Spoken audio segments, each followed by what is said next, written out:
நல்ல சாஃப்டான சத்தான ராகி பிடி கொழுக்கட்டை எப்படி செய்கிறதுன்னு பார்க்கலாம். அதுக்கு ஒரு சாஸ்பேனில் 1 கப் அளவு பொடிச்ச வெல்லம் சேர்த்துக்கலாம். 1/2 கப் அளவு தண்ணி சேர்த்து லோ மீடியம் ஃப்ளேமில் 5 நிமிஷம் கொதிக்க வச்சுக்கலாம்.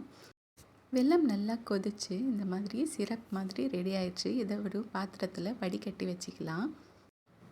இப்போ ஸ்டவ்வில் ஒரு பேன் வச்சுக்கலாம். 1/2 கப் அளவு ராகி மாவு சேர்த்து லேசாக வாசம் வர வரைக்கும் வறுத்துக்கலாம். கூடவே 1/2 கப் அளவு லேசான அவல் மிக்ஸி ஜாரில் சேர்த்து பவுடர் பண்ணி அதையும் சேர்த்து லேசாக வறுத்துக்கலாம்.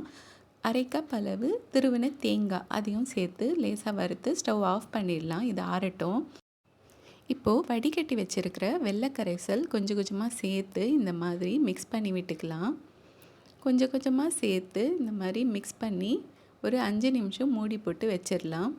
இப்போ கையால் நல்லா இந்த மாதிரி மிக்ஸ் பண்ணி விட்டுக்கலாம். இப்போ கொழுக்கட்டை மாதிரி பிடிச்சிக்கலாம். உங்களுக்கு என்ன ஷேப் விருப்பமோ அந்த மாதிரி ரெடி பண்ணிக்கலாம். ரொம்ப அழுத்தக்கூடாது, லேசாக அழுத்தி விட்டுருங்க. ரொம்ப டைட்டாக அழுத்தினீங்கன்னா ரொம்ப ஹார்ட் ஆகிடும்.